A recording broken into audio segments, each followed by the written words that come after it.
Damn it, something's going on, Peggy said loudly next to me. Watching the dance floor, I again wondered what she was talking about. I thought Peggy just talked too much. Everyone was talking about New Year's resolutions.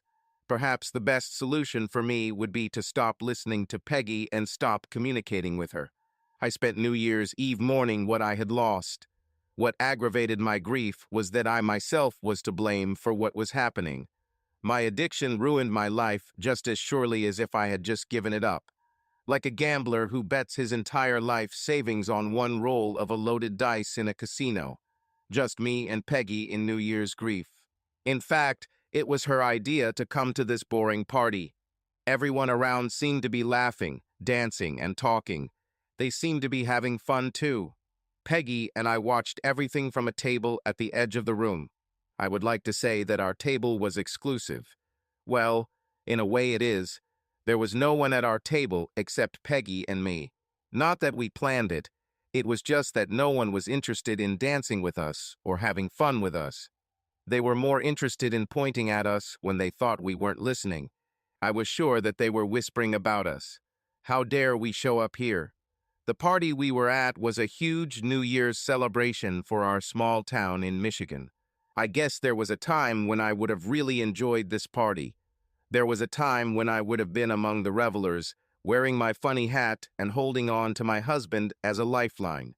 There was a time when I would pretend to dance among everyone else and scream at the top of my lungs. I say pretended to dance because all I did was move my legs, grinding against Gary as hard as I could. For me, the best part of a party was always what happened afterwards when we got home. Both of our children were born within 9 months of the New Year's Eve parties. Marion was conceived in our living room. We couldn't wait to go upstairs. Gary just tore my dress off, and we didn't even close the door. Anyone passing by could see us. And 2 years later, things were even worse with Benny. Gary just pulled me out of the hall and led me to the side of the building. We didn't even go home. God, how I miss those days. My sigh of frustration caught Peggy's attention. I know you hate her, but... Peggy began.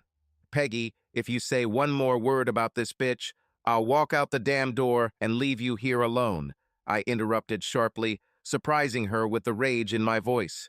I looked across the dance floor at her, but focused on someone else. The one I could never take my eyes off of. The first time I saw Gary was at his company's Christmas party. He was 25 and had just started working as an engineer for the company. It was his first party at the company, and he didn't know anyone there. He was so shy and so uncomfortable that I felt sorry for him. I worked as a waitress at a party. My job was to keep a supply of drink glasses for the crowd. Even though we weren't supposed to flirt with clients, I couldn't resist him. At the end of the evening, I handed him the last beer can with what I thought was a dazzling smile. "Don't forget to use that napkin," I said. He looked at me as if lost. Luckily for me, I was already on the other side of the room when he discovered that I had written my name and phone number on a napkin. "Cool," he shouted so loudly that everyone in the hall turned to look at him. I continued serving drinks as if I didn't notice anything. I saw my boss look at him the same way everyone else did. "Maybe we should stop serving this guy alcohol," I said. She just nodded, but I noticed that she had a big smile on her face. Gary's enthusiasm and pure joy were so contagious that they infected everyone around him. Less than a week later, we started dating. In less than a month, we became a couple. Less than a year later, we got married, and every second with him was precious. I often told people that Gary was made for me. He was my perfect match. He was so devoted to me and our children that I was sure that we would never part. Our years together only confirmed that I was right. He was a great father, a devoted husband, and I loved him more and more as time went on. Our life together was happy. We bought our dream home and fell in love with our neighborhood. Our neighbors were wonderful people. Some of them had their quirks, but overall it was a wonderful place to live and a great place to raise children. "Hey," Peggy said, "do you think I should ask some of the shy guys to dance?" "Peggy, you are a grown woman. Do what you want," I said. It always seems to come out of nowhere, or at least it seems to hit you when you're not looking. It can be trouble, betrayal, pain, or sudden death. It can also be luck or unexpected success. Sometimes it can even be love. I truly believe that I am in love. I have all the symptoms. It's a dizzying feeling when I look into her eyes. That confidence that she is the most wonderful creature that God sent to this earth. That desire to protect her and kill anyone who tries to come between us. And most importantly, the belief that she has the same feelings for me and will never hurt me. I have this in abundance. However, as I prepare to blow her away, I hesitate. Nobody knows what I'm going to do. And even those few who are aware of the place and time of the event have no idea what I have in mind. For the last time, I wonder if I should do this. Will this really make everything better? They say it will improve our relationship. I have also heard that it will strengthen our emotional connections, eliminating doubts. My hesitation is not based on any number of doubts, no matter how small, that I am in love. Damn, I'm an expert on love. As I look across the dance floor, my eyes see Carol and her friend Peggy. The slight bitterness still makes me feel sick when I see it. Carol taught me how to love someone. I won't tell you how we met or how our lives turned out. I won't talk about our children, and I won't talk about how we expected to spend the rest of our lives or how we ever planned to spend our retirement years either. Let's just focus on how we live now and how we got here. Carol and I were married for 20 years. This was about 2 years ago. It was just before Christmas. Carol caught that strange strain of flu that's going around at the time. She was very sick. Naturally, being a devoted husband who worshipped the ground she walked on, I stayed home to care for her until she felt better. Both of our children no longer lived with us. Marion was married and lived in her own apartment, and Benny went to college. Carol took a part-time job working in the administrative department of a local hospital, which is where she likely contracted the virus. While she was sick, she had virtually no appetite. I barely managed to persuade her to try some soup. I used a lot of coaxing and declarations of love, like in teen novels, to get her to at least eat it. I knew for sure that she loved me after all these years. So telling her that if she really loved me, she should eat her soup seemed idiotic and unnecessary to me. But that was what I did. All she really wanted was for me to sit next to her on the bed and hold her hand. The medicine, the doctor told us, would help her recover faster, but would also make her fall asleep quickly. She slept most of the first couple of days. So, like any good husband, in her waking moments, I asked her questions about what she would like to eat. I then snuck out to the market while she was sleeping and bought lots of fresh fruits and vegetables because she seemed to want them. On one of these trips to the market, I ran into Misty Clark. When we first moved to our area, Misty and her husband, Steve, were among our friends. However, it had been several months since I had seen both of them. They seemed to disappear from our social circle. Misty was a small, almost bird-like woman who I never paid much attention to. To be honest, I never really paid much attention to other women besides Carol. But as I watched Misty that morning, seeing her periodically as I moved around the market, I noticed a lot about her. The first thing was that her face was much more attractive than I had ever admitted. Second, for a woman our age, that is, approaching 40 or already in the early 40s, Misty was very well built. I vaguely remembered running into her a few times at local 5K and 10K races, but like I said, we were never the kind of people who socialized much. Her slender, well-shaped calves and muscular legs were highlighted by her yoga pants.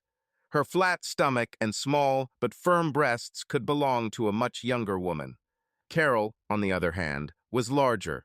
She had big breasts, a big soft ass that I loved to pinch, and thick legs to match. Maybe Carol could lose a few extra pounds, but most of the men we knew looked at her like hungry dogs at a steak. But surprisingly, I found myself sneaking glances at her every time I saw her in the market. "Don't worry, she won't talk to you," Sheila Phillips said over her shoulder. "Ever since she and Steve got divorced, she hasn't talked to anyone," she continued. I had no idea they were divorced. As I continued my shopping, I thought about divorces and how she must feel. I wondered why they separated. I also wondered how this could remain a secret in our small town. Oh, we had a lot of curiosities and oddities, but we were a pretty close-knit group of families. So what happened to most of us was common knowledge.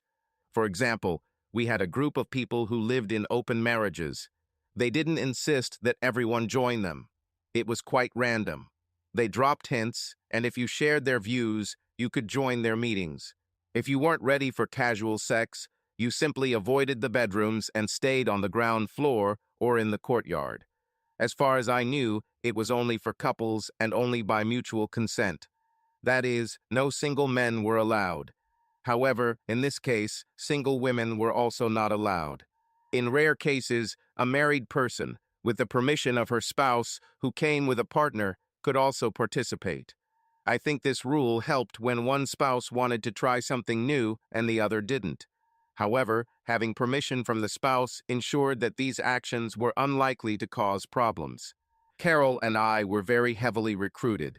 We've heard all the usual crap about how sometimes having sex with someone other than your spouse helps spice up the relationship. We have heard of how this has sometimes helped save marriages that were becoming dismal. Another good argument was about how sex, by becoming just a normal human physiological function, completely separate from love, actually strengthened the love between two people. And finally, there was the claim that sex is simply a physical act and does not necessarily have to be about love. I never liked how the word sometimes kept popping up in their answers. It didn't sound particularly appealing to me. I laughed at the whole thing and didn't take any of these statements seriously. So after a while, they just realized we weren't interested. Misty and Steve were another couple who didn't participate. I often joked with Carol that she could destroy this club. "Honey, if they ever see your breasts, all these guys will fight for you," I told her. "They'll have to disband the club." "Gary, you're so stupid," she always said. "Nobody wants this body but you." I was so absorbed in my thoughts that I didn't pay attention to where I was going. And of course, the person I bumped into was the one I was thinking about. "Sorry, Misty," I said. I separated our shopping carts. "Nothing, Gary," she said. "I know what you're going through. I was lost when I first found out. You know, it doesn't seem like it, but everything gets better. It just takes time. You just have to give yourself time to realize that you didn't do anything wrong. Hold on. If you need someone to talk to who understands what you're going through, call me." She walked away after those words, leaving me standing there wondering what the hell she was talking about. "Damn it," said the ever-curious Sheila. "For almost a year, I have never seen this woman talk to anyone. What did you say to her?" "I didn't say anything," I replied. "She talked all the time. Sheila, do you know why she and Steve divorced?" "I have no idea," Sheila said. "They kept everything secret. They even hired a divorce lawyer from out of town. She got the house, but that's how it usually happens, I guess. Tell me if you find anything, okay?" This conversation with Misty left me perplexed. The whole situation seemed pointless. She was so sweet and so beautiful. I just couldn't think of a single reason why any man would want to divorce her. I returned home to my sleeping beauty. When I arrived home, she was still sleeping. I sat down next to her, but I couldn't stop thinking about that mysterious conversation I had with Misty. The more I thought about it, the weirder it all seemed. A few minutes after I settled into my chair to think about it, Carol woke up. "Darling, where have you gone?" she asked. "Only to the supermarket to buy something for my girlfriend," I said.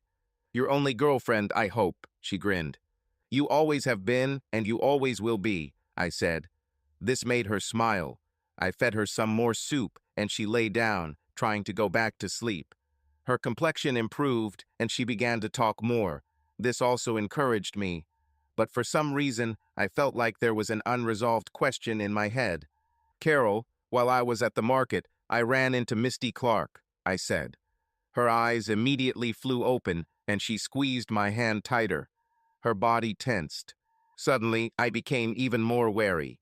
Whatever it was, Carol knew something about it. "Did you know she divorced Steve?" I asked. The tension in her body increased even more. Even though she was pretending to try to go back to sleep, I knew her yawns were fake. I just didn't know why. However, I had a feeling. My instinct told me that this was connected with some kind of female feud. Women decide all the time that they don't like other women, and sometimes it's because one woman doesn't like the other woman's friends. I was pretty sure it had to do with Peggy. I didn't really like Peggy either. She was a slut. I hated that Carol was her friend, but I couldn't choose my wife's friends. I waited for Carol to tell me how much Misty hated Peggy. However, she didn't say a word. Her whole face tensed. "So what were you and Misty talking about?" she asked. "Nothing really," I said. I got the impression that she wanted to tell me something, but she didn't say much. "Honey, I've heard bad things about Misty," Carol said. "I don't know why they got divorced, but I heard that she became unfriendly. I want you to stay away from her. I think she's gone crazy." After a couple of days, when the worst of the flu had passed, Carol seemed strong enough for me to return to work. The office only had a minimal staff to work on projects that were due to be completed early in the new year. I went to lunch alone. My goal was to just grab the sandwich, but that didn't quite work out. I was heading to my car when a woman ran past me. All I saw were long, tanned legs and firm buttocks. I opened my mouth in surprise. To my surprise, she turned around, looked at me, and stopped. It was Misty. "How are you holding up?" she asked. "Misty, I don't understand what I need to hold on to," I said. "Aren't you divorced too?" she asked. "Why should I asked, confused. "Okay," she said. "I've already said too much. I'm sorry, Gary, you're a good person. You deserve better." And then she ran away, leaving me standing there in confusion. Throughout the day, I could not concentrate on work. When I got home, I tried to act normal, but I was on edge. I watched Carol's every move. After dinner, I went to the garage to work on my latest project. I did a complete restoration of a 1967 Ford Mustang. My goal was to slightly modernize the body. I wanted to keep the same vibe, but with a more modern take on the classic. Of course, I was also going to completely upgrade the engine and transmission. In addition, I was going to completely redo the interior to make it more modern. At that time, I was still disassembling the car. Normally, I might invite a couple of friends to come and help, but I really wanted to think about it. After half an hour of work, I heard the phone ringing. It rang several times before Carol answered. I would never have thought to pick up the phone. Usually, if someone called our landline, it was for Carol. Whoever called me called my cell phone. It was probably Peggy. She called my wife at least 3 times a day. I picked up the extension tube and confirmed it was Peggy. The two of them were having a heated conversation. "Damn it, how did he meet her?" asked Peggy. "I have no idea," Carol replied. "But under the terms of the divorce, she is not supposed to talk to anyone about it." "What are you going to do?" asked Peggy. "I'm going to call Steve and tell him to put his ex on a short leash," Carol said angrily. "This tight ass already kicked us out of the club and ruined her marriage. Now she wants to ruin mine too." "Have you thought about my offer?" asked Peggy. "Come on, it'll be a one-time thing." "There's no way," Carol said. "And to be honest, I'm not sure I want that." "You think about it," Peggy laughed. "Let's talk later." When they both hung up, I was filled with rage like never before. I threw a wrench across the garage. It's good that the garage walls were made of brick. The wrench bounced off and knocked some car wash products off a nearby shelf. "Gary, honey, are you okay?" Carol called from inside the house. "Better than ever," I said, and I meant it. "Honey, I'm having trouble unscrewing some parts," I shouted. "I'm going to the store for an easy out." I knew she had no idea what an easy out was or what it was used for, or that I already had several of them. "Isn't it too late?" she asked. "Maybe we should wait until morning." "AutoZone is open until 9, I said. I grabbed my keys and headed towards the road. I got into my current car, a 2009 Mustang GT. That car was paid off, and since I really liked it, I started working on the 67 as a hobby project. First, I drove around the block to check out my neighbors, Chris and Emily Green. They owned the house right behind mine, and we often talked through the backyard fence. They also often jumped over the fence and used our pool. I knocked on the door gently, and Emily opened it. When she saw it was me, she let her robe fall open a little. "What brings you here on this beautiful winter evening?" she asked, her voice reminiscent of me West. "Why don't you just jump over the fence?" Better call Chris here," I said seriously. She nodded and called her husband. He came down the stairs and we shook hands. "Listen, guys, we have been friends and neighbors for a long time," I began. "On this basis, I ask you for the truth. Tonight, I overheard a conversation between my wife and her best friend, a local slut, which made me suspect that Carol was a member of your club and—" They looked at each other and Emily interrupted me. "I thought it would come out sooner or later," she said. "Listen, Gary, like you said, we've been friends for a long time. I almost feel like you're part of my family, and I'm really sorry about what happened, but it had nothing to do with us. We're victims just like you. Gary, we have rules designed to prevent things like this from happening. They deceived us and falsified documents." "Emily, calm down," I said softly. "I didn't blame anyone. I just want to know what happened." "Okay, Carol came to see us," Emily said. "She told us that there was a cooling-off period between you and you wanted a little variety. I was interested because of the thought of you joining us. Well, she told me that she wanted to join, but with a different partner, and that you were completely okay with that. Naturally, I was disappointed. She told us that you were having some problems and that her membership would be temporary while you were undergoing treatment. We've had cases like this before, and this is a really good solution. This way she could try out a lot of different partners and not have to worry about becoming emotionally attached to someone. Our rules prohibit any romantic or emotional attachments. So we gave her a form for you to fill out. I asked her if you would call us. She told me that you were ashamed of this whole situation, but she was confident that you would sign the form. I also asked her to bring a copy of your signature on a check or bill or some other legal document for comparison. But basically, I believed her. After all, we have been friends for many years. We see each other almost every day. The first time she came to one of our parties, it made sense. She was with Steve Clark. Steve has wanted to join us for many years. His wife, Misty, on the other hand, was quite shy and avoided us. I'm sure she's a good woman, but from the moment she found out about our lifestyle, she started avoiding us. She acted like I was some kind of slut.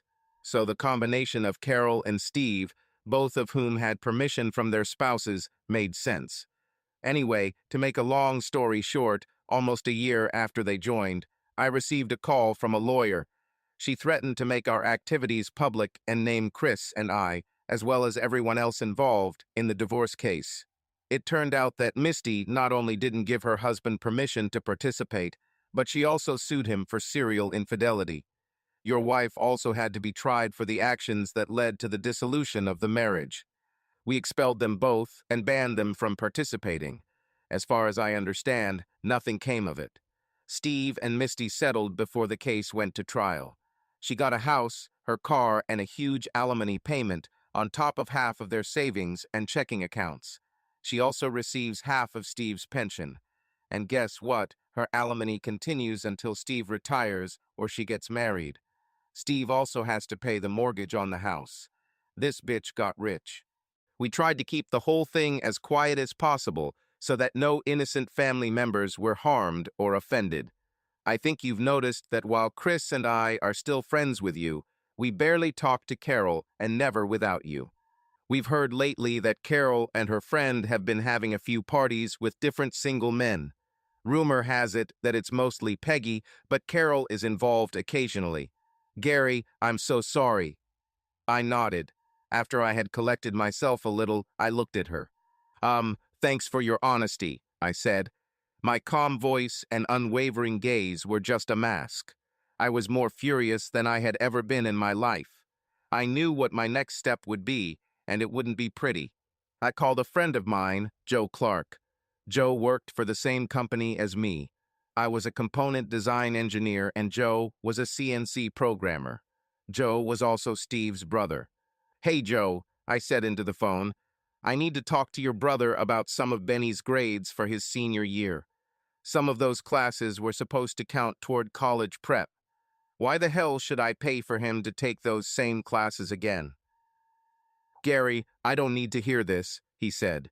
"I save every penny I can, and I still dread thinking about how much school will cost for my twins. Tell me everything you find out so I know too." He gave me Steve's new address. "Hey, Joe, Steve makes good money as a school principal, doesn't he? Why the hell does he live in an apartment?" "He and Misty broke up a while ago, and she got the house in their divorce agreement.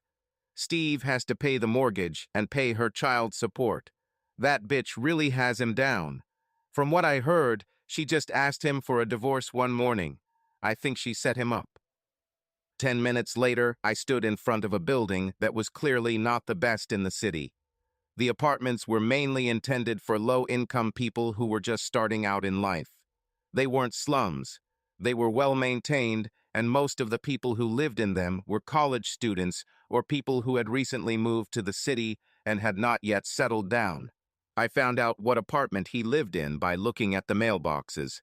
The man coming out of the elevator held the security door for me, and I went up to the third floor to Steve's apartment.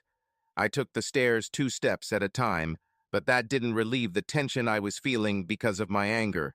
I knocked on Steve's door. He answered, opening the door slightly. I saw a thick security chain through the gap.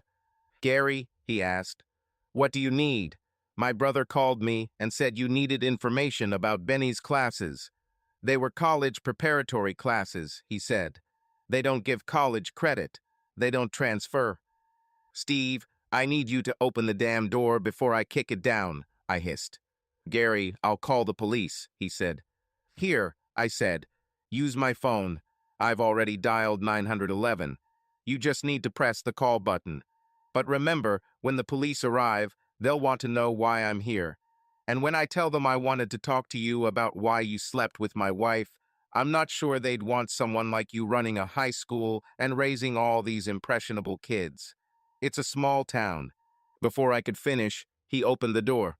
"Jesus, Gary, not so loud," he said. "Someone might hear. You could ruin my career."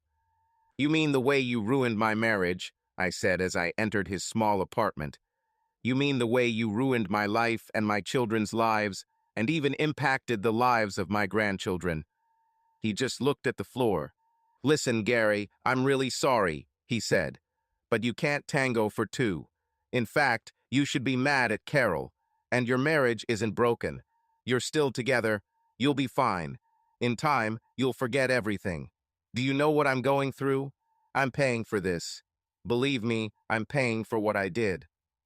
My first blow made his head snap back so that he didn't understand what had happened. The second blow knocked him down.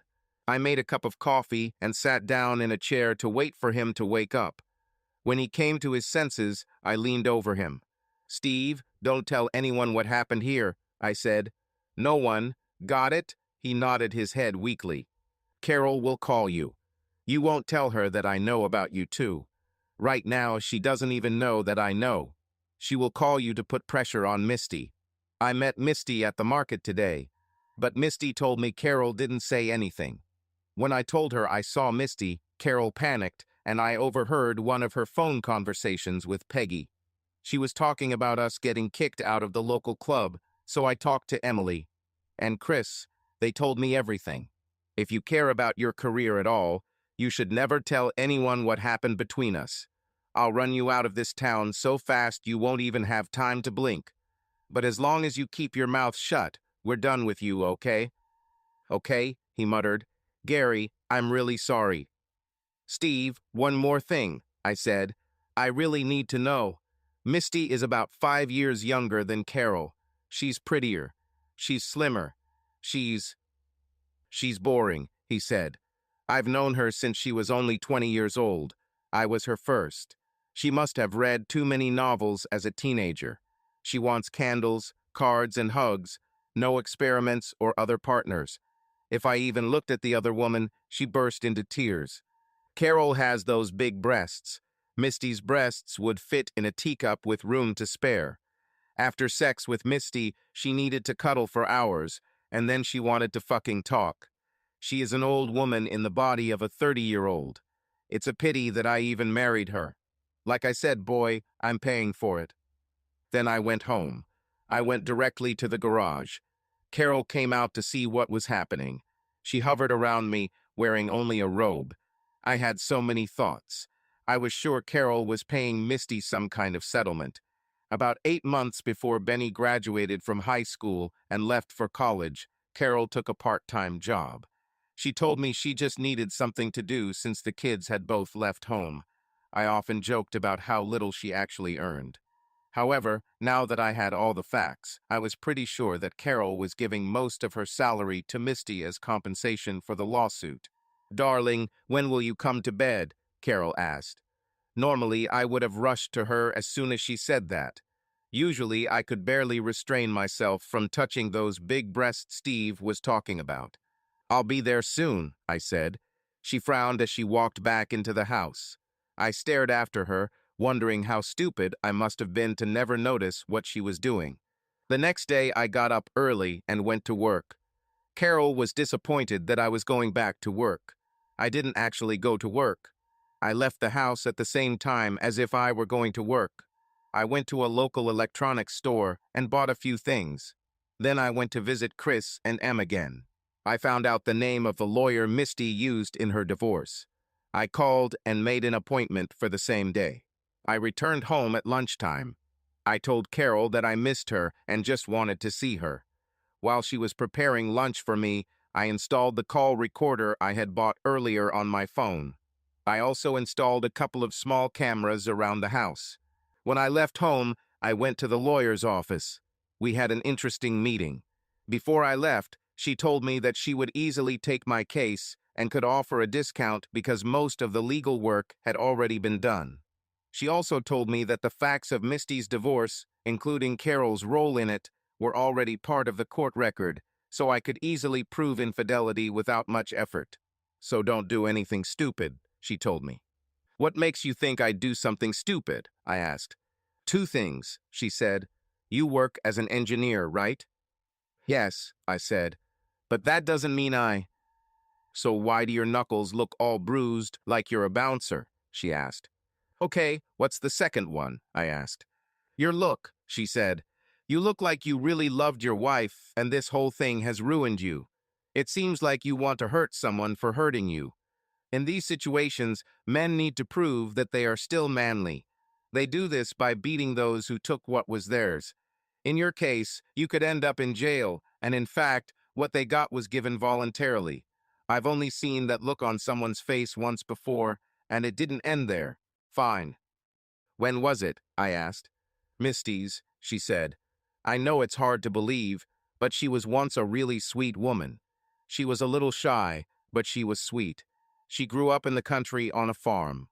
All she ever wanted was to have a man who would love her and who she could love back. What her husband did destroyed her. I tried to be friends with her, but she doesn't talk to anyone anymore. It's sad, really." "I know how she feels," I said. Over the next few days, I checked my phone records daily. It wasn't until December 29th that I heard something I could use. "Carol, you have to find a way to come," Peggy said. "It's going to be special." I invited Fred, Barney, Larry, Shemp, Curly, Mo, and Joe. Even Shemp agreed to come, but he won't be able to stay long. He'll be at Emily's party with his wife. Can you imagine? He'll sneak out of the party to come to our little party.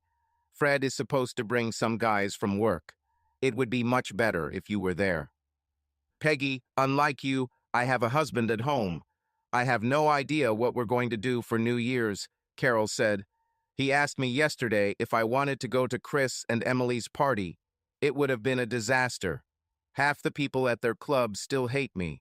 Someone could have started talking, and I could have lost Gary. The later it would be evening, the more likely it is that someone will get drunk and start talking. We'll probably just sit at home like two old men and watch TV." This gave me an idea. The first thing I realized was that I knew all the guys she mentioned. The next day, another fake workday, I put my plans into action. First, I visited Fred. I waited until he left his apartment and followed him. Fred worked as a construction worker. He was divorced and also worked as a coach in a local little league. I caught up with him just as he was about to get into his truck. I pushed him on the shoulder, and when he turned to see who it was, I hit him as hard as I could. If I expected a struggle, I was disappointed. "Okay, take the money," he said. "Only $22. You can have it." Then he looked at me. "Gary, what the hell are you doing? I think you broke my jaw," he complained. "What did I do to you?" "How many times?" I shouted. "Okay, listen," he said. "It only happened a couple of times during the season, but it was for the good of the team. If I had let your kid play, we would have lost for sure. A boy can't hit a bus stopped at a traffic light. And you, Gary, have to admit that he throws like a girl. It's not your fault. I'm his damn coach, but I hit him with the back of my hand, silencing him. "I'm not talking about baseball, asshole," I said. "How many times have you slept with Carol?" He immediately turned pale. "Gary, I'm sorry, man," he mumbled. "After my divorce, I was lonely. I was desperate. So I went to Peggy. Hell, I did it on the side. Peggy is the biggest slut in town. Nobody wants anyone to know they're sleeping with Peggy, but half the guys in town have done it. Carol has been there once or twice. She's not like Peggy, she just doesn't let guys kiss her. With someone else's wife, if he knew that no one would find out." I said. "Fred, you have two choices. One, I'll name you in my divorce. I'll smear your name. You'll lose your job coaching your kids' baseball team and any respect you've ever had in this town. Don't forget, your boss, the mayor's brother. Oh, that wouldn't look good on you, would it?" His eyes were full of horror at the thought of what I suggested. "Or you do exactly what I tell you. You keep telling Peggy and Carol that you'll be at their little party, and you'll do whatever they want. You give me all the information about the place and time of the party. And on the day when that happens, you'll avoid all the trouble I'm going to cause there. After that, I'll forget everything I know about you, and we'll have a clean slate. However, if you warn Peggy, Carol, or anyone else, we'll be at the party, all bets are off." "I choose the second option," he said. "I'll call you as soon as they give me the details. Gary, can I go to work? I'm already going to be late." I just turned and walked away from him. I caught Barney leaving work that evening. My first blow didn't knock Barney down. In fact, he hit me back. He hit me on the cheek, which made me even more angry. I grabbed his arm as he tried to swing again and threw him to the ground. I think he expected me to try to dive on top of him and start hitting him like they do on TV. To hell with it. I hit him in the ribs as hard as I could. I was sure I heard one or two of them crack. He had trouble breathing and raised his hands. "Gary, wait," he said. "I've already had one heart attack. I'm breathing heavily. Are you trying to kill me? Can we talk about this?" "Talk about what?" I asked. "Come on, Gary. You're a good guy. Don't treat me like I'm an idiot," he said. "We've never hurt each other with a word. The only thing that could make you this angry at me is Carol, right?" "You got it right on the first try," I said. "What I don't understand is why, like you said, we were never enemies. And even though we're not close, you're someone I would consider a friend. Why would you do something like that to me?" "Listen, I know nothing I say will fix this. I'm leaving town. Let me finish the work week, and I'll leave Monday morning." "Why are you doing it?" I asked. "Gary, Carol means nothing to me. It was sex. There's no difference between her and Peggy to me. It was just a chance to satisfy a need. It was very poor judgment on my part, and there's no excuse for it. I'm not married, and after I had a heart attack last year, I felt my mortality. And you married guys don't know how lucky you are. You don't have to wonder where the next piece is coming from. Carol probably has everything you have. You want it when you want it. I've never had it. So I have to take what I can get. But I swear I'll never touch a married woman again." "But why leave the city?" I asked. "You were born here. Because every time I meet you or Carol, you will both feel bad, or at least strange. My presence here will create tension in your marriage, he said. I was shocked. Barney was the only guy who expressed any concern about the marriage he helped destroy. Barney, I have a proposition for you, I said. But that doesn't include leaving town. You don't have to worry about Carol and I. We're done. What do you mean, are you done? He asked. He seemed almost as devastated as I felt. Gary, she loves you. It was just sex, damn it. She won't even let anyone kiss her. You have kids. You can't be serious. Is it one of those man-ego things? You don't want her because another man got into her bed, Gary, would kill her. I don't want to be even partially responsible for the destruction of the family. Barney, this isn't about ego. It's about trust. It's about love, I said. I can never trust her again, and I love her. It tore my heart, and I don't know how I can go on with my life. But I just can't see myself with her anymore. Maybe there really is a little ego in it. One of the things that makes us human is a little bit of self-respect or self-belief, and that pride doesn't allow me to live with someone who could hurt me like that. He simply nodded and sat with his face in his hands. Damn, Barney, if you want her so bad, you can have her. I'm out of the game. He suddenly looked at me as if I had gone crazy. Why the hell would I want a woman who cheats? He asked. We both suddenly laughed. I explained to him what I wanted him to do, and we parted ways. After that, I had one more visit to make, and it was hard. I drove to a house that was just a few blocks from mine. I've driven past this house many times, but this was the first time in a long time that I was this close. I noticed that the house was changing from being a house back to being a home. Home is a place filled with love and hospitality. A house is just a box to store your things. This house has lost something. I knocked on the door, still hesitating whether to stay. Nobody came to the door. I raised my fist to knock again, but decided not to.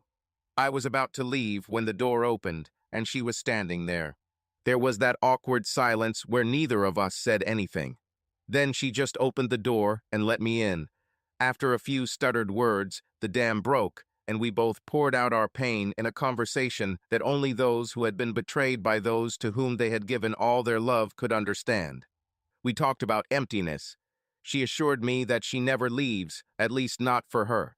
We talked about the inability to trust people. I've already had this, and my divorce hasn't started yet. Finally, we talked about the need to do something. Making a statement that says, damn it, I'm human and I loved you, and you hurt me so much that I can never love anyone again, you bastard. It happened as soon as I said it. The corners of her mouth loosened slightly. Then they rose a little, and suddenly it just exploded out of her. A full-blown smile that lit up the room and reminded me that without that seemingly constant serious expression on her face, she was truly a beautiful woman. Misty, I said, you took revenge on Steve. You kicked him out of the house, and he's still paying for it. You took most of his money. He lives in a crummy little apartment downtown. However, how about this to get revenge on Carol, too? I would love to do that, she said. But the terms of my divorce and my civil suit against her prohibit me from telling anyone about the role she played in the destruction of my marriage. No offense intended, but I hate her. I explained my plan and her possible role in it, and she laughed again. That sounds really cool, she said. But how do you know that she will go? She is very careful when it comes to your marriage. On the way home, I was thinking about this very problem. So far, Carol has only expressed the fact that she cannot go to Peggy's party. She insisted that we would probably spend New Year's together. And then I had an idea. I realized that all I needed to do was let what was happening come full circle. Not only would it give Carol the opportunity to go to the party, it would also give me a way to avoid having sex with her until I got rid of her. As soon as I got home, I quietly entered the house and went straight upstairs to bed. When Carol found me, I pretended to be fast asleep. I kept a heat pad under my pillow. When Carol felt my forehead, she said I had a fever. You gave me the flu, I groaned.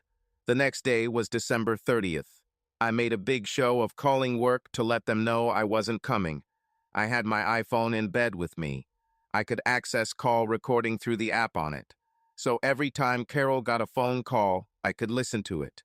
I recorded and listened to Carol's conversation with Barney, where he told her everything he wanted to do to her. This phone conversation will be used perfectly against her in court, and Barney did a great job with it. He really warmed her up. However, Carol had her limits. Most of the things he wanted to do to her, she said he couldn't do, but she agreed for him to sleep with her first. By lunchtime that day, I knew this would happen. Carol came into the room and handed me a couple of pills. I recognized them as the same ones she took for the flu. These pills could send the average person to sleep for 4 hours or so. I was sure that she would give them to me the next evening. I pretended to take the pills, and Carol watched me like an anchor. She constantly looked at her watch to see how quickly I would fall asleep.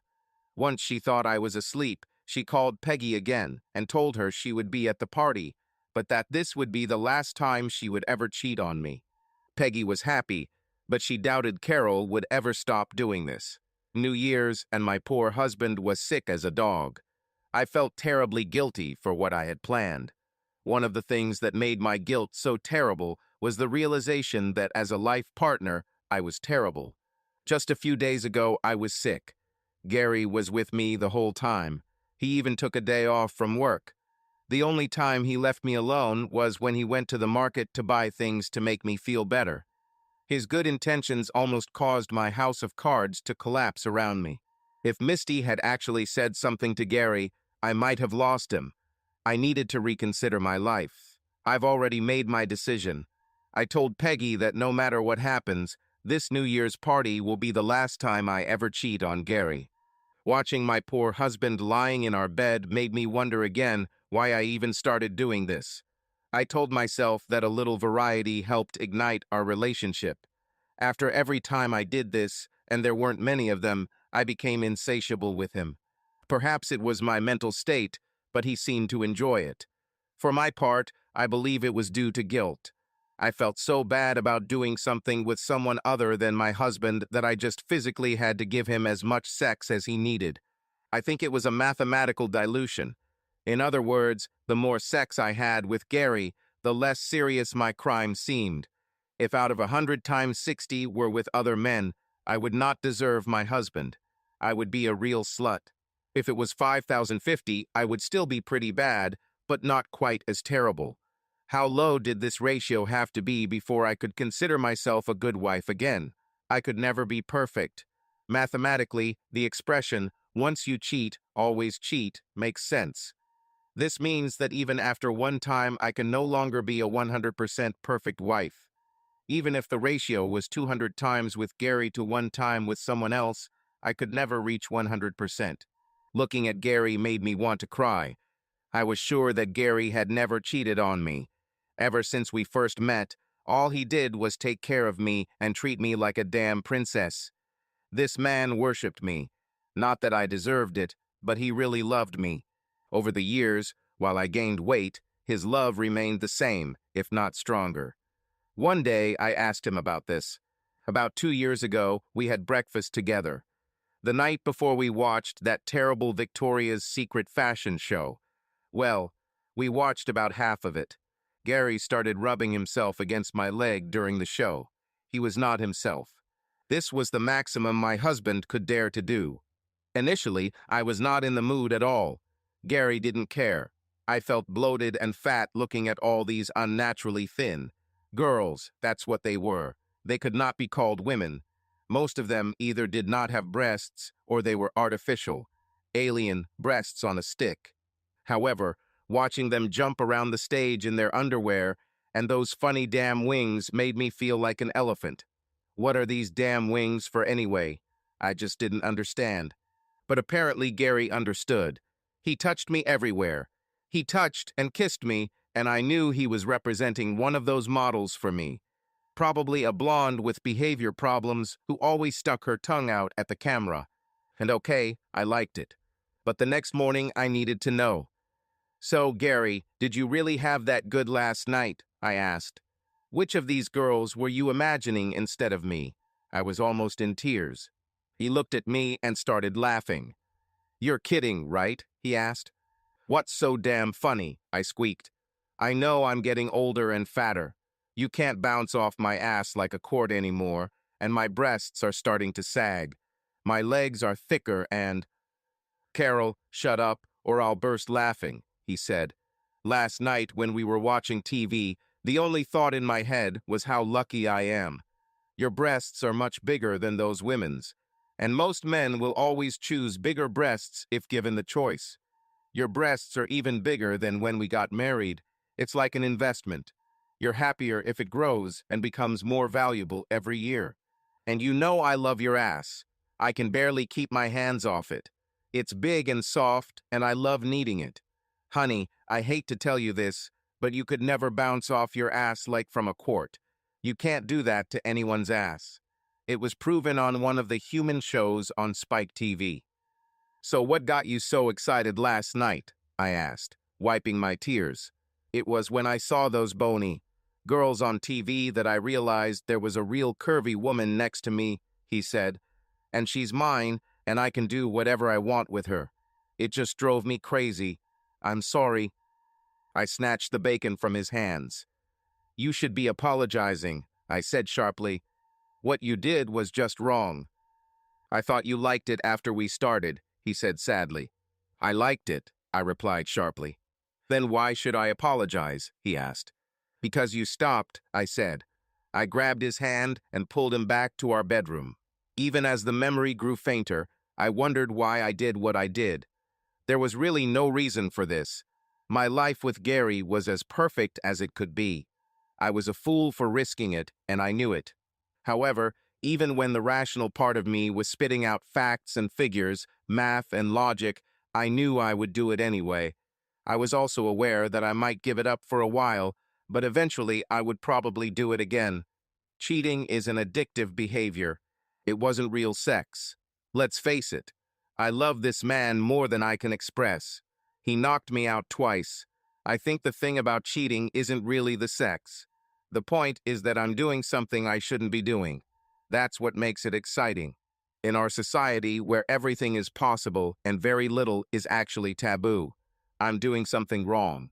There's also the thrill of knowing that if I get caught, I could lose everything. This is very similar to what players experience. This is the kind of excitement when you literally bet everything you have, every cent you own, on one spin of the wheel. God help me. I spent the rest of the day holding Gary's hand while he slept. God, I loved this man. He gave me his love and affection so easily and completely. I knew that after that evening, I might be able to give it up. I could do anything for Gary. At 6 o'clock, when it began to get dark, I began to get ready. I made Gary a bowl of his favorite chunky soup and woke him up. I was hoping we could talk a little like he did with me when I was sick. Was it a guilt reaction or something else? Why did I feel so bad? I've never felt this way before, and I've done this off and on for years. And then it came to me. Usually when I cheated, it was on the spur of the moment. Even with Steve, there were times when he would call me, and I would immediately rush somewhere to meet him. This was never planned. We just took advantage of time and availability, which made it all pretty random. But this time, everything was planned. I deliberately planned to leave to have sex while my husband lay sick in our bed. What if there was a fire? What if he goes into a coma from the pills? I just didn't know. However, I was still going. There was no stopping me. Gary couldn't eat the soup. And although he had a fever, he looked terrible. Even without the pills, he could barely stay awake. I feel terrible, he groaned. Sorry, I ruined your New Year's Eve. I started crying right then. I didn't mean to do this. I sat down next to him and turned on the TV. A few minutes later, the phone rang. Hey girl, I'm in the room. Hurry up, come over. Steve, Fred, and Barney are on their way. Gary was already snoring. To be sure, I woke him up and gave him a glass of water and 2 more tablets. He had to sleep until morning. However, I didn't intend to leave for long. I planned to stay at the motel for an hour or so and be back at Gary's house by 9 p.m. I didn't change clothes or shower or anything like that. I just took my purse and left. I saw no reason to bathe or dress up for any man other than my husband. Gary received special treatment. No one else received this. I arrived at the motel and knocked on the door. Standing on the street in front of the hotel room door, I felt naked and hoped that no one could see me. My car was parked right in front of the motel. This was another risky move, but I didn't dare park it anywhere else. It was a really lousy area. I could have been robbed or... It was a stupid idea. The door opened, and surprisingly, only Peggy was in the room. I looked around, and it didn't look like a party at all. Peggy was wearing a silk robe and underwear. There was ice cream and beer on the table, as well as a bowl of Doritos. "We'll have a good time," she said cheerfully. "By midnight, we'll be so exhausted, we won't be able to walk." "You mean you will?" I said. "I'll be home in my bed with my husband by 9. She just smiled at me. "You'll change your mind in the process." Half an hour later, we were still sitting, looking at each other. We wondered what the hell was going on. Fred, Barney, and Steve were supposed to arrive early. Finally, at 8 o'clock, Mo and Shemp arrived. Peggy caught me looking at her watch. "Don't even think about leaving me here alone," she said. There was no love, no care, only sex. While I was watching Peggy, I suddenly noticed something. There was a small, rounded piece of glass sticking out of a pot of flowers by the door. He was directed into the room. It could have been a camera. The door opened, and all hell broke loose. 2 women ran into the room and started screaming. One of them was a very fat woman, and the other was typical white trailer trash with heavy makeup. It soon became obvious who they were. Then 2 more women came in, and the screams intensified. The first 2 women grabbed Peggy off the couch and started beating her. Peggy tried to resist, but there were 2 of them, and then 3. I lost sight of Peggy when the last woman grabbed Larry off me and grabbed me by the hair. I don't know if I lost consciousness for a moment, but suddenly there were 4 or 5 policemen in the room.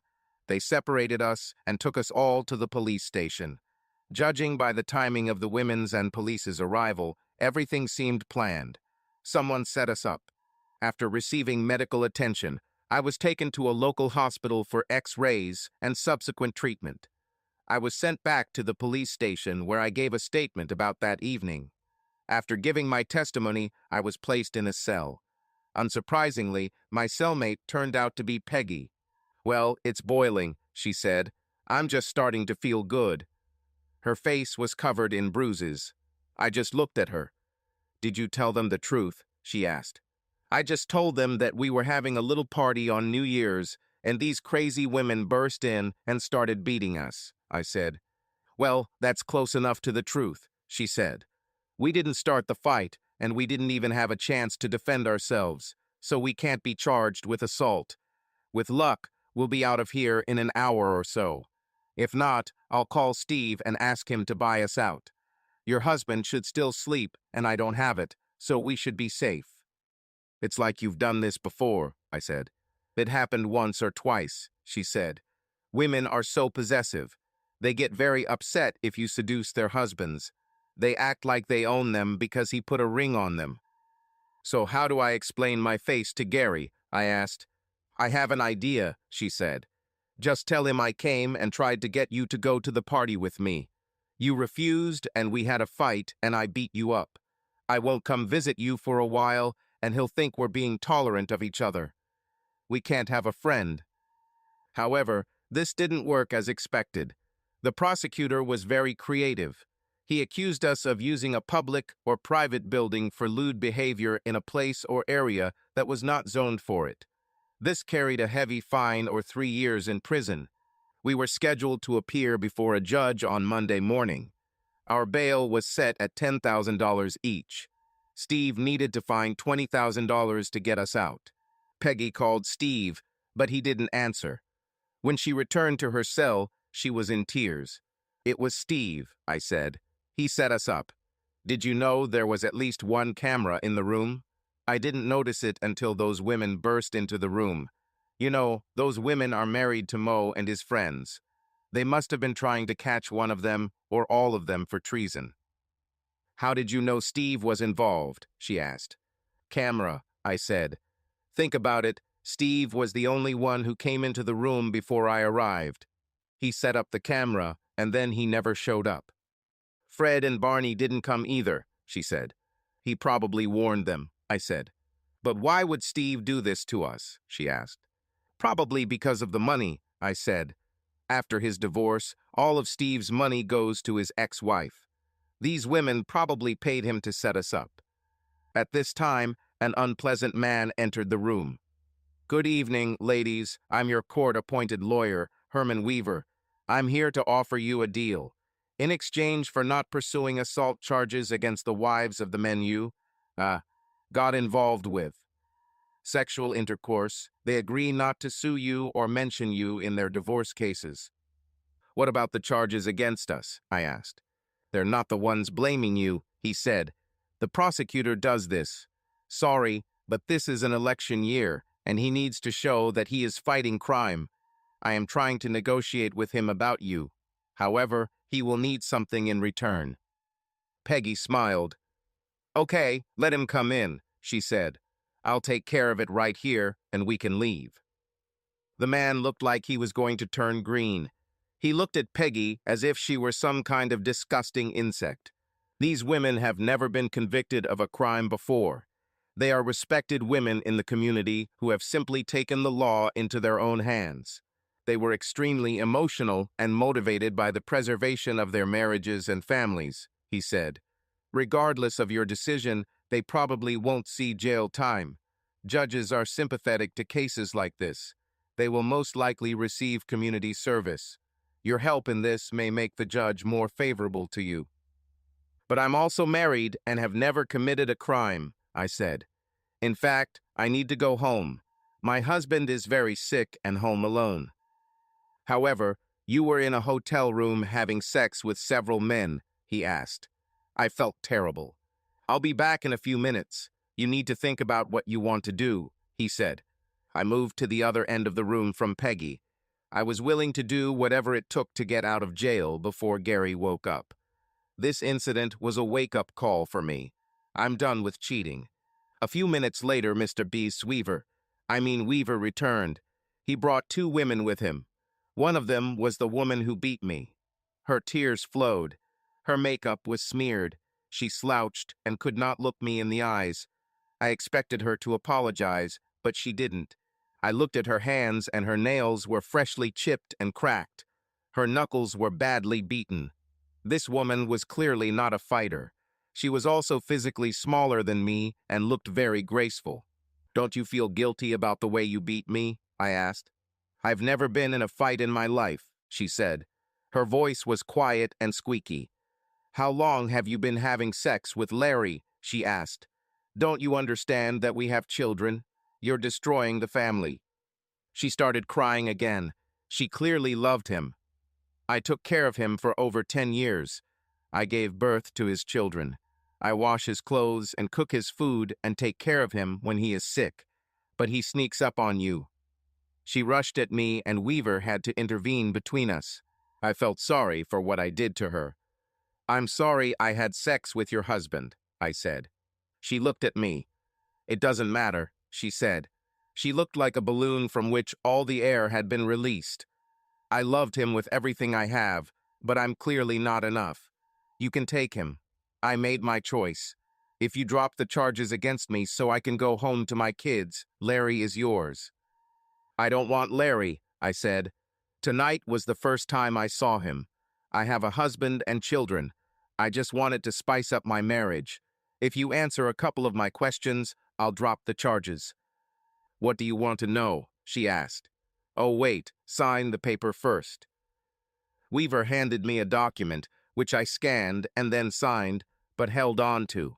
I could hardly believe that the woman didn't trust me. I guess I deserved it. How much did you pay Steve to set us up? I asked. Who is Steve? She asked. The same thing happened to all of us. Earlier this evening, a woman called and said that if you want to catch the woman your husband is having sex with, come to this address. I took a pen, wrote down the address, and came. I don't know anyone named Steve. I was stunned. It had to be one of the other wives. Weaver came up to me and said I was free. How? I asked. Someone paid your bail, he said. What about me? Peggy screamed. He shook his head.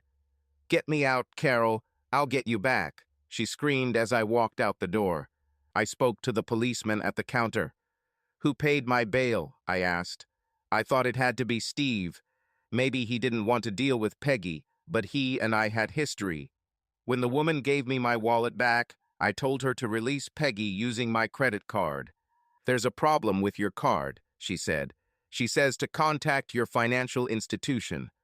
I gave her another card, but the result was the same. Don't even ask, she said. We don't accept checks. I walked out the door to find a small woman in a beautiful dress waiting for me. She seemed familiar, but I couldn't remember who she was. Wait here, she said, and then walked away. She returned to the front, driving my car. She came out and walked towards me. She was thin, but shapely. The dress was a beautiful, iridescent shade of blue that matched her eyes. Her long legs were so toned that she didn't wear stockings. Their healthy shine radiated right up to the extremely high heels on which she balanced precariously. Despite everything Gary said, I would die to be built like her. Then I recognized her. Misty, I said. Why did you ransom me? Just helping a friend, she said. But I thought you hated me, I said. I hate it, she answered coldly. You're not that friend. I like that. She handed me a stack of papers. I'm not a bailiff, she said. So these are not official documents. They are only copies. Please note, however, that the restraining order in the stack is real and will be enforced. You are prohibited from coming within 500 feet of Gary's home, his place of employment, and his person. He wants nothing to do with you in general. Any contact must be through your lawyers. All your belongings and personal belongings are in the car or in the trunk. There is enough gas in the car to drive you to your parents' house in Ohio. These documents will be delivered there by courier in 2 days. I was told to tell you that he loved you more than anything in his life. He will leave it up to you to decide how to tell the children the reason for the divorce, but if you lie to them, he will tell them the truth, and he has proof. Now he arranges a line of credit for you, which will be deducted from the final payment amounts. I was told to tell you to drive carefully, but I don't care. He even bought you food in case you got hungry. I ate your fries, so sue me. Oh yeah, if you miss another payment on your settlement with me, I'll drag you to court and you could go back to jail. I was shocked. It was so stupid.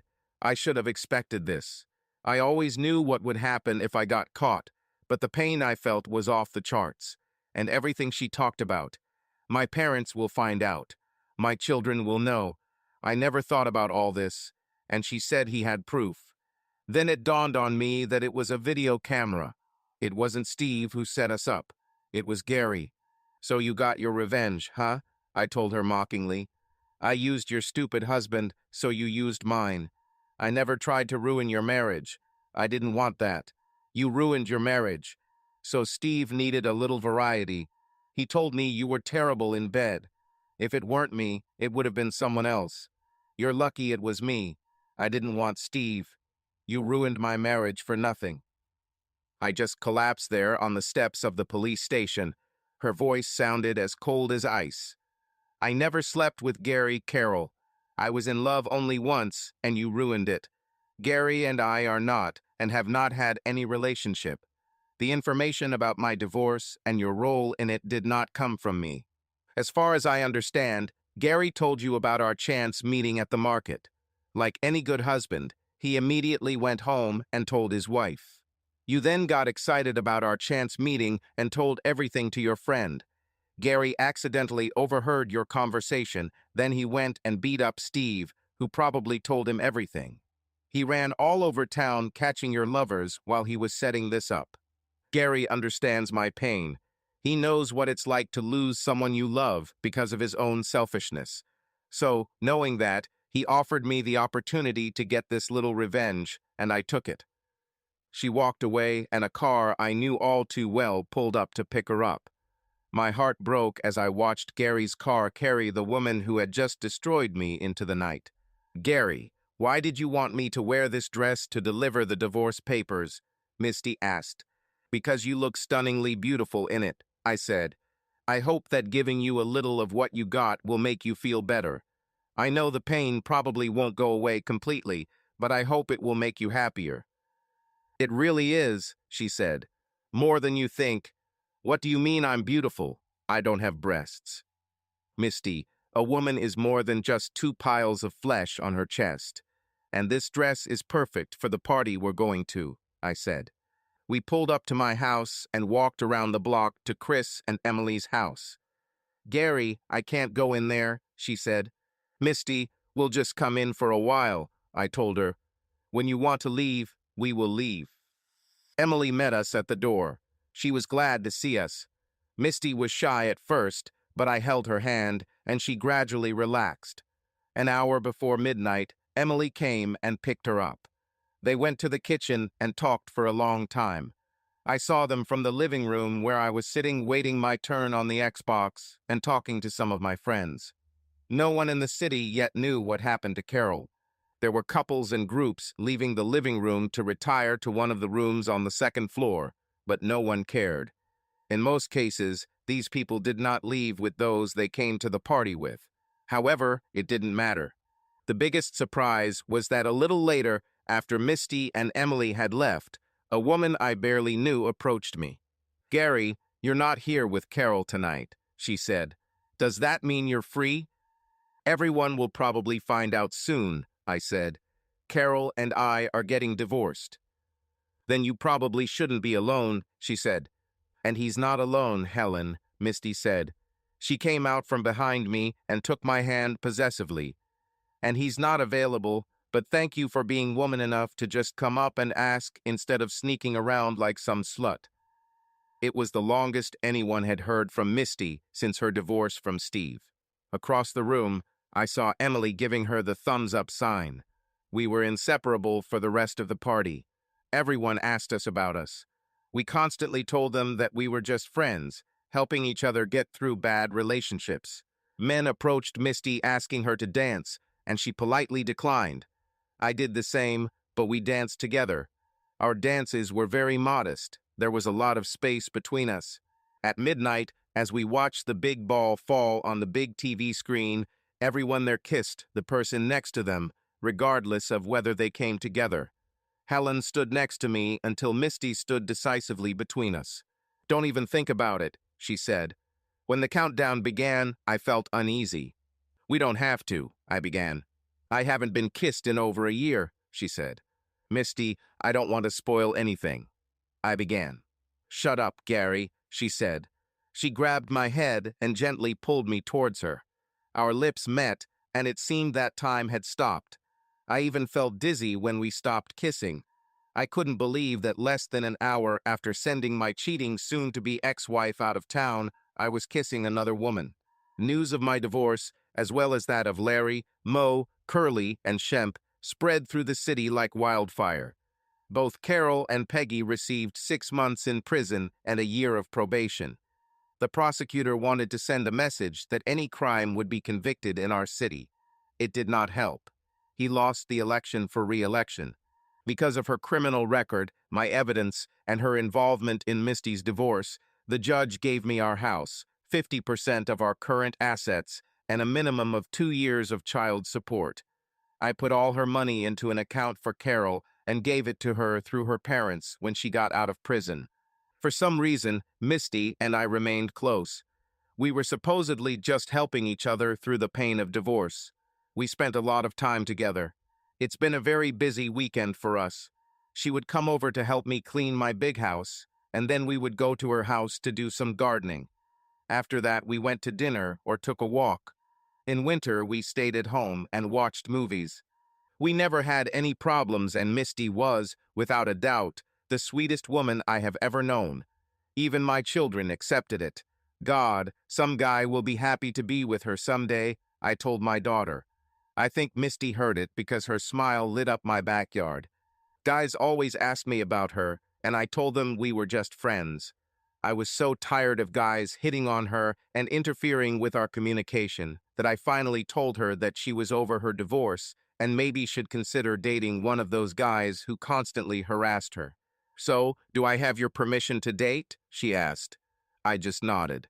"Do you mind if I do things with him and maybe spend the night with him?" she asked. I was annoyed, but knew I should start dating too.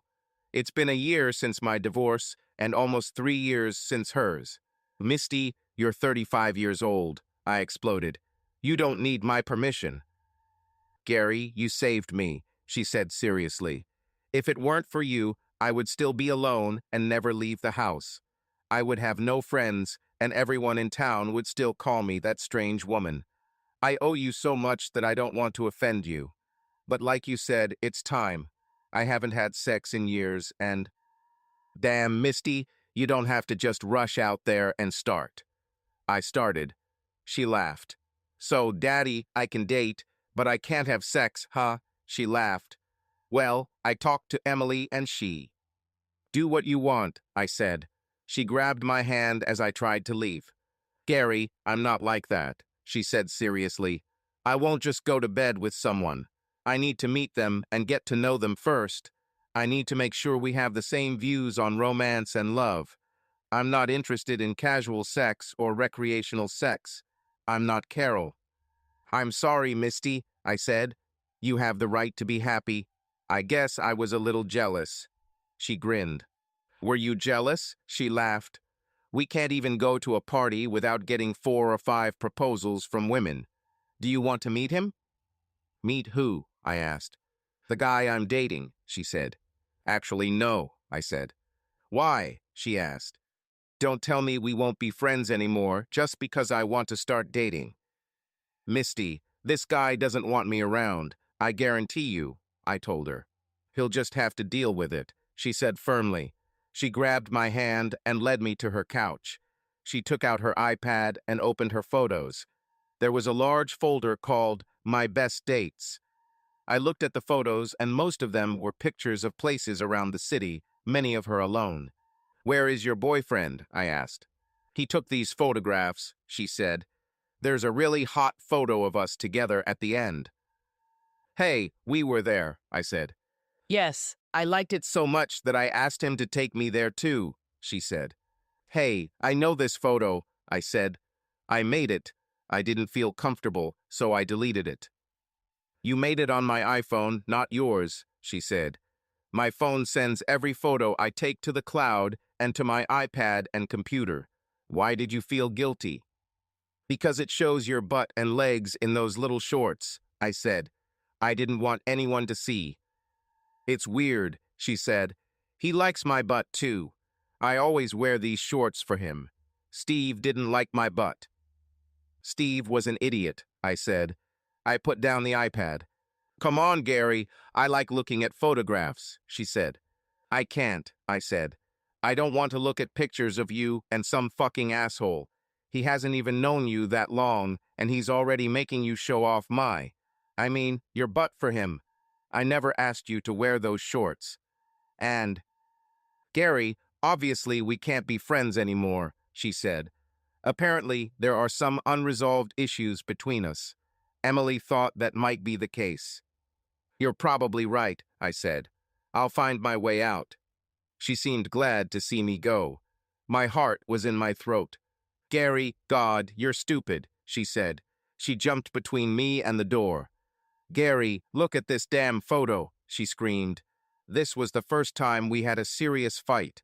She shoved the iPad right in my face. "That's the wrong photo, Misty," I said. "I know you think I'm stupid, but this is a picture of you and me, not you and Mr. Menyu's lover shorts."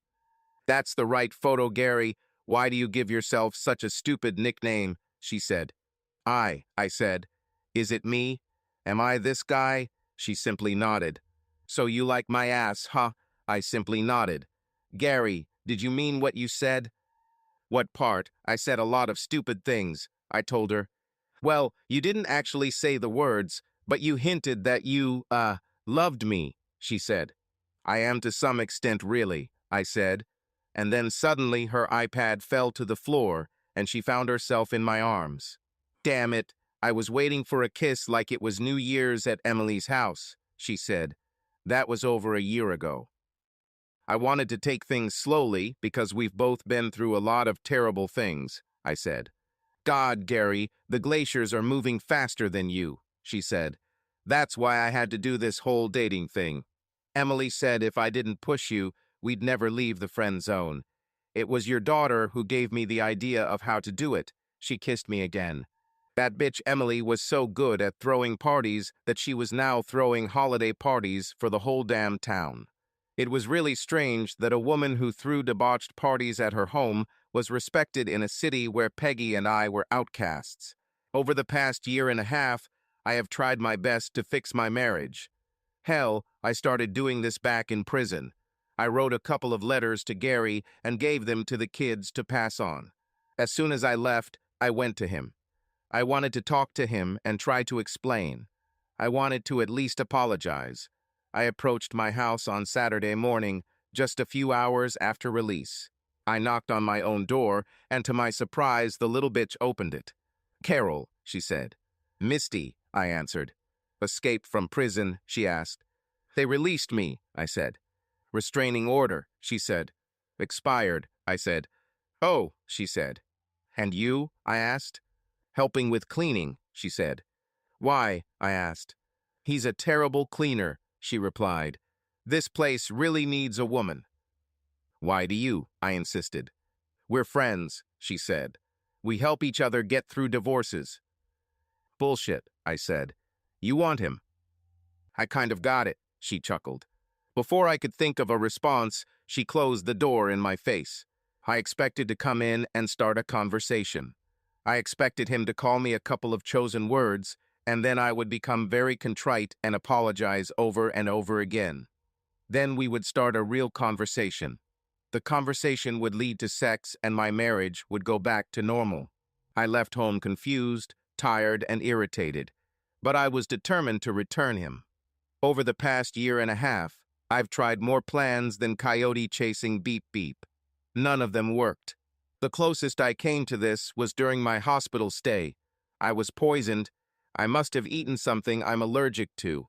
Anyway, I woke up in the hospital and Gary was there. For 3 days in a row, he sat with me throughout the visitation period. We could talk. He even invited me to stay at his home for a while after discharge.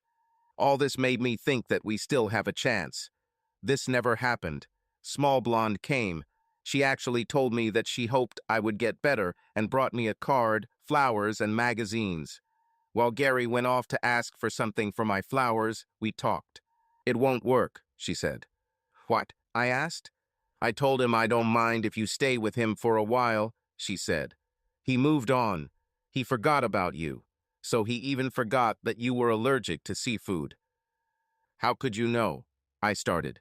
"Marianne told me at a barbecue by the lake. She wondered if her children would inherit your allergies. They tend to skip a generation. So go ahead and try it. He won't bite. Gary's not a cheater. He loves me. So your big breasts and that a fat ass will only make him appreciate what he has more," she said. "At least try to leave with dignity. You have children together. Your scheming to cheat on him cost you your marriage. Don't let further scheming turn you into someone he can't stand to be in the same room with." Gary came back with what must have been a joke. It was the ugliest pottery I've ever seen. "See you later, honey," she said. She stood on her tiptoes and kissed him. And it wasn't just her kiss. He, too, disappeared into this kiss. Their bodies seemed to melt together, as if they were made for each other. Just watching them kiss made me feel like I was watching someone having sex. My husband has really moved on. It also made me realize that Gary and I are just different. We have different ways of loving. Gary and this baby only loved one person, and they loved that person with all their being. They were simply unable to have sex or even kiss anyone else. Sex for them did not just accompany love. He was literally in love. Steve and I had no chance of getting them back. None of them would ever forgive the one who betrayed them. If she died, I still wouldn't have a chance with Gary. I left the hospital and have tried to live my life ever since. It's a small fucking town, so I saw them a lot. They were so cute together, it drove me crazy. She basically moved into my damn house with him and gave Steve his house back. Yes, that's it. She didn't sell the house and keep the money. She gave it to Steve. She also allowed him to reduce the amount of child support. She said she was happy and thought Steve had already paid enough. Peggy and I became outcasts in the town where we were born. It bothered me, but Peggy didn't care. Peggy always landed on her back. No, not on her feet, on her back. And she liked it. She has been acting very strange lately. She thinks we need to move to another city. There just aren't enough men out there who are still willing to have sex with her. And now I found myself at this boring party, watching a nightmare unfold right in front of me. It was just before midnight, and the start of a new year was full of possibilities. However, there was no possibility for what I wanted. And then Gary did it. He got down on one knee, and everyone held their breath, waiting. They were waiting. She looked across the floor and saw me. For a moment our eyes met. What the hell? I nodded to her. And then, in the thin, squeaky voice of a Smurf, she told him, "Of course, yes, it's time." They kissed, and the entire city community exhaled unanimously. The countdown reached midnight, and everyone around was happy. I needed to get out of there. "Hey, Carol, do you want to dance?" Someone asked me from behind. I turned around and saw Steve in front of me. "I'd prefer sex," I said. "No strings attached," he said. "No romance," I said. "No emotion," he said. "No relationship," I said. "Can we just go and do this already?" asked Peggy, who appeared upon hearing the word sex. Subscribe to our channel so that your second chaff doesn't cheat on you, and go ahead and listen to the next story, because this story is nothing compared to the next one. If you're under 18, don't even think about listening to the next one.